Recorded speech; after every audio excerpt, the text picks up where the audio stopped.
Hi, I'm Laura Flanders, and this is The Laura Flanders Show, the TV and radio program that seeks to raise radical spirits by interviewing forward-thinking people with real models of shifting power from the worlds of arts, entrepreneurship, politics, and activism.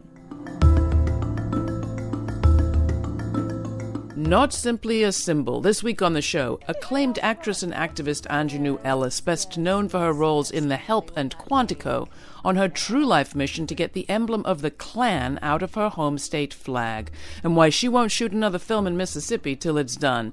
Then an excerpt from a documentary for the Moral Courage Project with Mississippi hip-hop artist and activist Genesis B confronting racism classmate by classmate. It's all coming up on The Laura Flanders Show, the place where the people who say it can't be done take a back seat to the people who are doing it. Welcome. You may recognize my next guest from her many roles on the big and small screens. Among other things, she appeared in the 2011 film The Help, as well as in the acclaimed miniseries The Book of Negroes.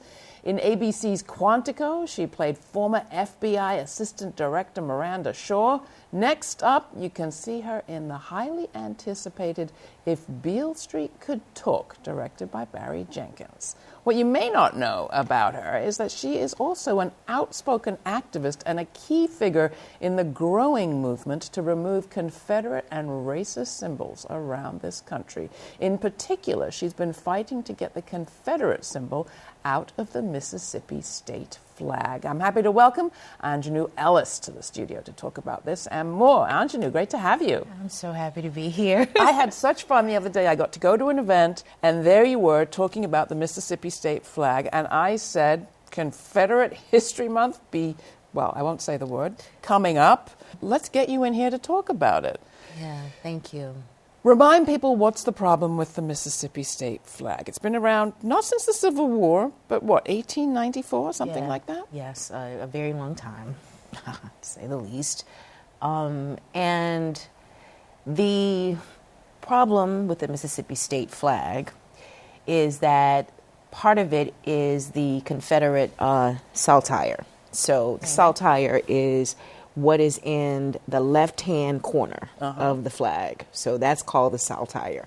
What flies in the wind is called the fly. Okay. What is in that corner is a saltire. So that is the prominent feature of the Mississippi state flag. Now, the problem with that is that saltire is also the flag of the Ku Klux Klan. It's also the flag of the Confederacy. Now, there are those who have no problem with the Confederacy. It's a point of pride for them. But our issue is very, very specific in that one of the reasons that Mississippi was a part of the Confederacy in the first place, and one of the reasons that it held Confederate ideals and principles, is stated in its Mississippi Statement of Secession. Now, the Statement of Secession is the reason why the state of Mississippi decided to fight the Civil War. And they said? And they said, very explicitly, our position is thoroughly identified with slavery. And a blow against the plantation economy of slavery is a blow against not just our economy, but civilization itself. They were kind enough to say this stuff back then, right out front. White supremacy rules. Yes. They were not vague at all. Pre-PC. So this is personal for you. It is very, very personal for me. I think what's missing in this sort of national argument about the flag is that part of it. Yeah, right. And I think who is sort of owning this discussion are the people who claim Southern pride and Southern heritage, but they don't hold it by themselves. African Americans, Black Mississippians are a part of that heritage. And what it means to them is not what it means to us. Here's a picture of you at the Image Awards. That's a blood red hand there on your desk. This is not some inert symbol in your view. No, it's not. That flag is a directive to take life. Dylann Roof, when we were researching his life after he went into Mother Emanuel in Charleston, South Carolina, and killed the worshipers and people who were praying in the act of prayer inside that church, we saw that he was waving the Confederate flag. That's right. And that flag gave him authority to do that. There was a man named Scott Michael Green in Iowa, and he killed a police officer. And weeks before that, he was waving a Confederate flag at a football game. So those are recent examples. But Mississippi has a history, a well-documented history, where that flag is flying at the site of lynchings, at the site of bombings, at the site of house burnings. That flag is an authority for terrorism against American citizens. Our Attorney General, Jeff Sessions, is one of those who has gone out of his way to defend the flying of this flag. Talk a bit about what it's like for you and other Mississippians to be surrounded by that flag. Whenever you go to a pretty much any public building, at least it used to be the case. How does it feel? I was talking to a young woman the other night after that panel that you attended, and she called it a silent assault. She called it psychological warfare, and that's exactly what it is. We don't have Jim Crow laws in the state of Mississippi anymore, but we don't really need to have those laws anymore because the flag acts as a proxy for those laws. If you are a black Mississippian or a white Mississippian for that matter, your response to that flag will be, okay, if that flag is hanging somewhere, I know not to go there. If a flag is hanging somewhere in a business, I know not to spend my money there because I know I am not welcome. That flag for black Mississippians is a do not trespassing sign, as it has been described. Now imagine being a citizen of a place where you are paying your taxes to a government, and that government is using your tax money to fly a flag to tell you that you are not welcome.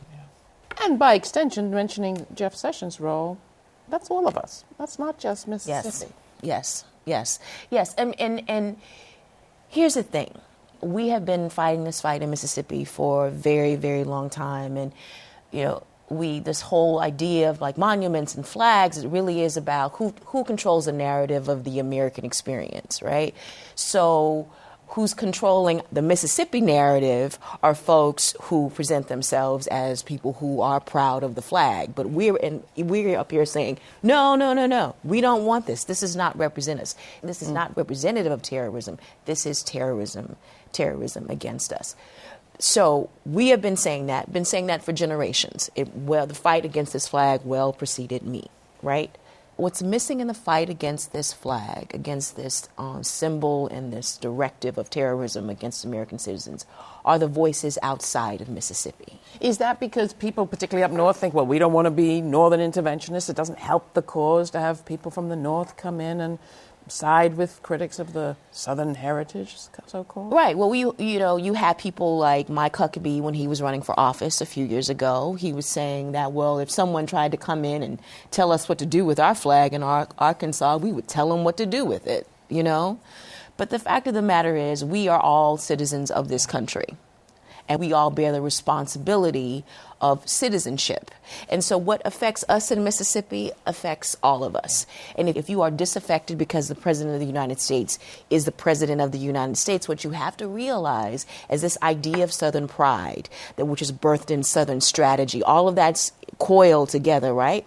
Mississippi is the petri dish of that.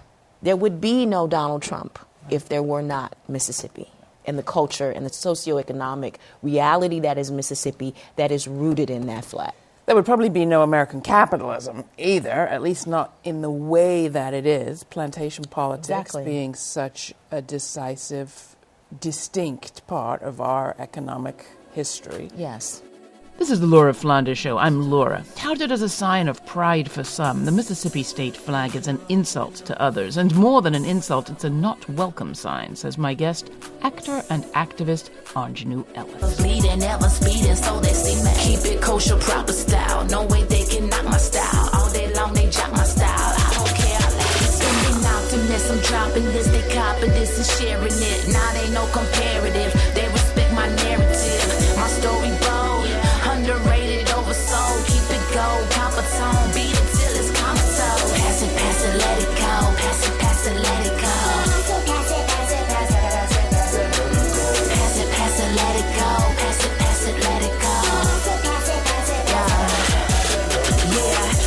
money stretches, reputation protected. Your hatred gets deflected, whichever way it's directed. Oh yeah, I stay connected, no disrespect in my hustle. Hit a lick and take a trip, a tip 100 for his trouble. Yeah, I dodge them politicians who speak in that contradiction. Money motivates the masses, maximize my mission. A lone wolf among sheep, riding dolo when I creep. Team tight, so discreet, never break, never speak. What's it gonna be? Let the windows down and the speakers bleed. When it comes to me, wanna ride with a dime and a quarter piece. I stay low pro, find my style like an open door. They coming and going without even knowing and popping and blowing an ounce of draw. Yeah, I reign from Mississippi, Southern Belle, Ron's hell, bet they with me. You're feeling that, don't ya? Hurricane culture, 5 steps ahead, fly circles round these vultures. Devour carcasses, hate me cause I'm prosperous, and I can't be monogamous and blame it on the confidence. I got a lot of love to give and they show it back. Inhale, exhale, blow it back, yeah. Pass it. That was Pass It by native Mississippian hip-hop artist and activist Genesis B, who's at the forefront of the movement to take down the state flag. Later in the show, we'll hear a short piece on Genesis B from the Moral Courage Project. It captures her performance using the state flag and a noose, a performance that went viral. You can watch the video in the TV edition of this show. It airs on CUNY TV, Free Speech TV, Link TV, KCET, and at our website, www.lauraflanders.org, the easiest option of all. While you're there, why not subscribe to this podcast if you haven't already, and take a moment to write us a review. It helps spread the word. We don't have big PR agencies, we have you. Now back to my guest, actor Anjanou Ellis, a key figure in the growing movement to remove Confederate and racist symbols around the country. Ellis says what happens in Mississippi doesn't stay in Mississippi. It affects all of us, and it's all of our responsibility to keep the pressure on to take the Mississippi state flag down. There's an economics to this current story, too. And there are some economic strategies that people have used, where we boycott the state. I don't think you'll shoot a film there, right? Yeah, I mean, which can be very, very hard, because here's the problem. When you are from a place is not just a place. A place is where you are from, and you have roots there, and your family is there. And part of me loves it. Mm-hmm. You know, there's a part of me that loves it, and the part that loves it is connected to what my family has been and who they are and who they are to me. And because our blood is in that soil. Mm-hmm. But the good part, we're not screaming blood and soil. We are proud of it. We are proud of that. I'm proud of that. But there's a generosity to what we want to achieve. My grandfather was arrested in the middle of the night because his church was bombed. And they arrested him for bombing his own church. So this legacy for us is very, very rich. I want to say this. If the SEC, the Southeastern Conference of the Southeastern Athletic Conference, if tomorrow, if the SEC and the NCAA decided that they would not broadcast another game in Mississippi, the flag would come down within weeks. So what happened? What happened after, you mentioned Charleston, Charlottesville. Hasn't there been a nationwide campaign to take these symbols and their more than symbols down? What has not happened yet in Mississippi? And is this the year, as Boots Riley says, that we've been waiting for, that this change could occur? That's what I'm fighting for.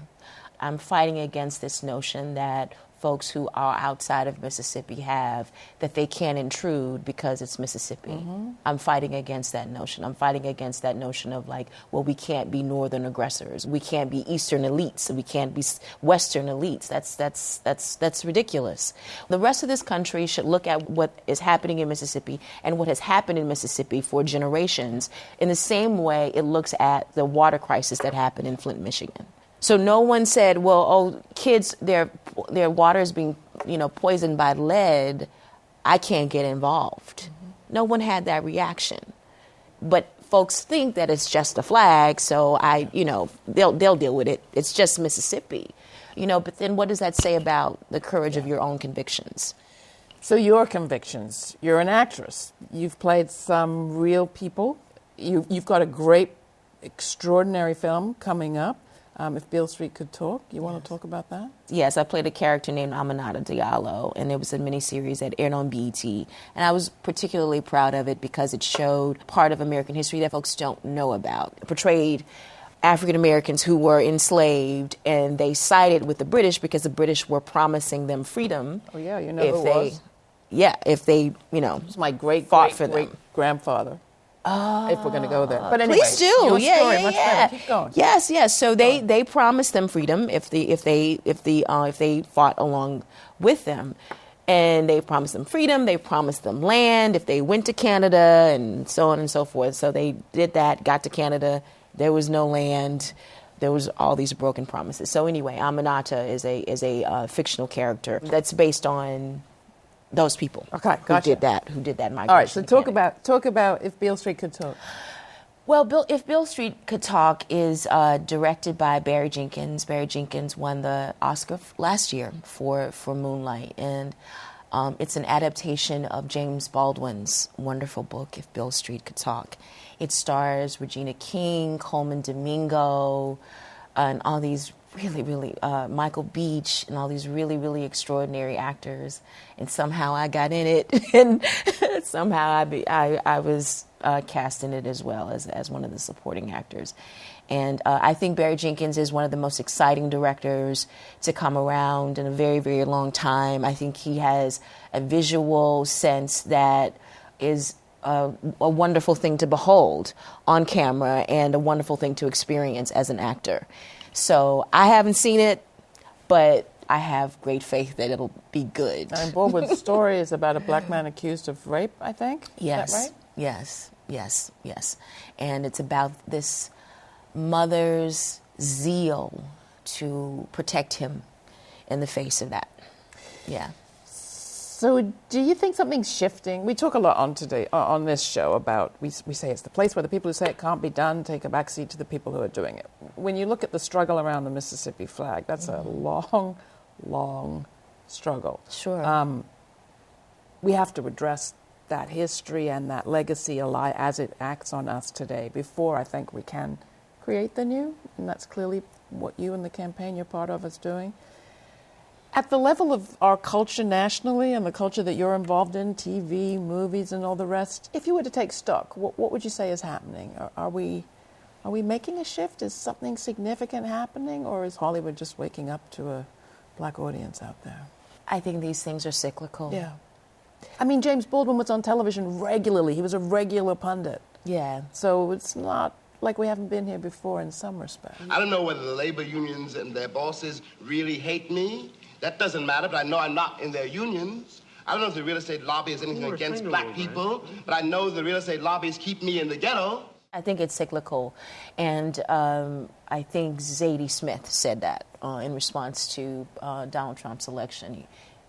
She said that history is cyclical, and I think that when we're on the cycle, we're up on the Ferris hill, down on the Ferris, and depending on where we are, we sort of like forget and we relax, and then we think that, the fight is won and we don't have to do anything. But there are always these forces that are hungrier than you are. Mm-hmm. And you always have to be at the ready, always have to be innovative to counter their assault. Just as much as we are building a resistance to that, they are building a resistance to our resistance.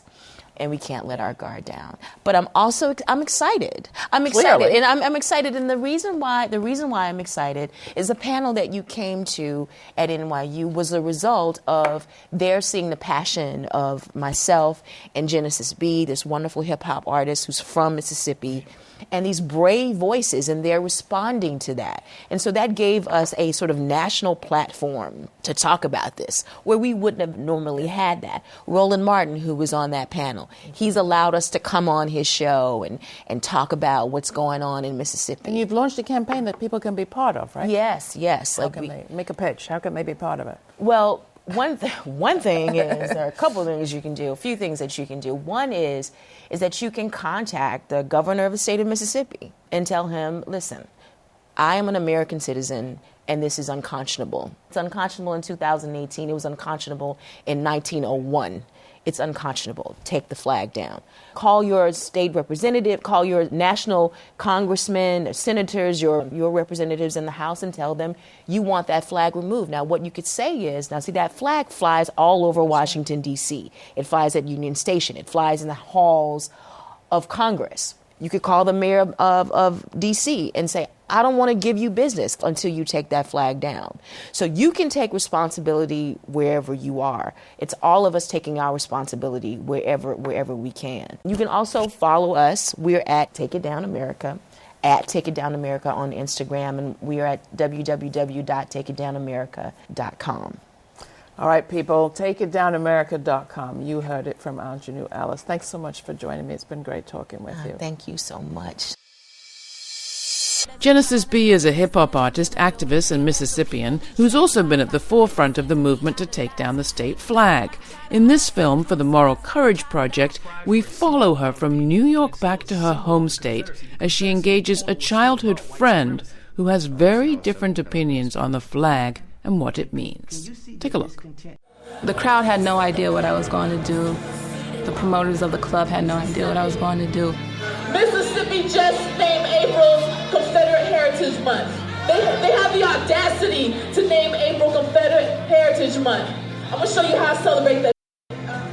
Speaking out on this issue wasn't an easy decision because I know the type of backlash that I would receive. I held the flag in one hand and I held a lighter in the next. The crowd started getting really excited, asking for me to burn it. But I chose not to, and instead I threw it out into the crowd. Someone took a picture of me holding up the noose, draped in the flag, and the picture went viral. The response I got from that was harassment online, and there was a few calls to my phone. It was kind of scary at first, and although I do not fear the white supremacists who made threats against me, I do take the threats extremely seriously. But instead of hiding behind sheets, they're hiding behind fake avatars and profile pictures. I'm gonna get trolls anyway, so it might as well be behind something that I believe in and standing up for something that I believe in and standing up for people who don't have the voice and platform that I do. I grew up in Biloxi, Mississippi. When I come back home from New York, I just love it. My family's down here.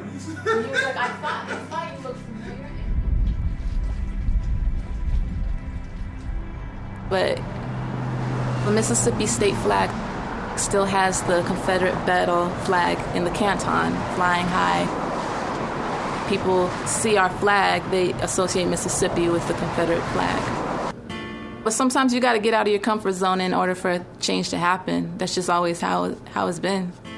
The Confederate battle flag, and I had family members who fought for the Confederacy. It was designed as a flag to differentiate troops on the battlefield. So when you see the state flag, Mississippi state flag, how does it make you feel? It's definitely a symbol of, home. What about you? Makes me feel unwelcome. With my grandfather and my family being harassed by KKK and white supremacists flying and waving that flag, there's a negative connotation when I think of that, and it's not something that I say represents me as a descendant of African Americans. You have a flag, the Confederate battle flag, that has been misrepresented by neo-Nazis and just people of hate. They took something a symbol that was used to differentiate troops on the battlefield and turned it into a symbol of hate. And I see where people are offended by it, but I believe that we should just leave it be because it is history. It does show where we come from. We just need to educate the people as to what that flag is, what it really stands for, and that although it is used as a symbol of hate, that's not the true meaning of the flag. But what about my history, or my ancestors' history under, under that ideology? We'd be even less than. To disrespect your ancestors is not my intent. No. At all. Just like I know you don't want to disrespect mine. But at the same time, I don't apologize for my protest because I do understand that. To be heard. Yeah, I do understand that many Confederate descendants do harbor that ideology of white supremacy and don't acknowledge the faults that came with the history. Confederate veterans were the ones who birthed the KKK. For me, when I did the protest, I was angry. I was so angry. What was your reaction when I did my protest? At first, I was kind of upset. And then I start to think about it from your point of view and everybody else's point of view, and I start to see, yes, this has been used as a symbol of hate. I can see why it offends her, why she wants it down, why she doesn't want it to represent her home state. We always talk about, if something bothers you, do something about it. Not a lot of people do, and here you are. So I went from upset to understanding to respect. That was hip-hop artist and activist Genesis B in a video from the Moral Courage Project. You can see the video at our website. That's lauraflanders.org. Actor and activist Arjanu Ellis, who you heard from earlier in this program, you can see in a soon-to-be-released film adaptation of James Baldwin's If Beale Street Could Talk. And if you subscribe to this podcast, you'll keep up to date with all of our programming and all of our guests. If you haven't done it already, you can find a link at iTunes or wherever it is that you get your podcasts. And if you happen to do that through iTunes, why not write us a review? Share the show in your social media. Do what you can to spread the word. Go to lauraflanders.org. This show is produced by yours truly, Laura Flanders, with Tammy Hamada Warrenoff, Monica Mohapatra, Danica D'Souza, Diego Romero Montiel, Jeannie Hopper, and Mira Al-Rahim. The program's made possible by the Novo Foundation and listeners like you. Become a member today. Thanks for your ongoing support. We couldn't do it without you. Stay kind, stay curious. Till the next time, I'm Laura Flanders.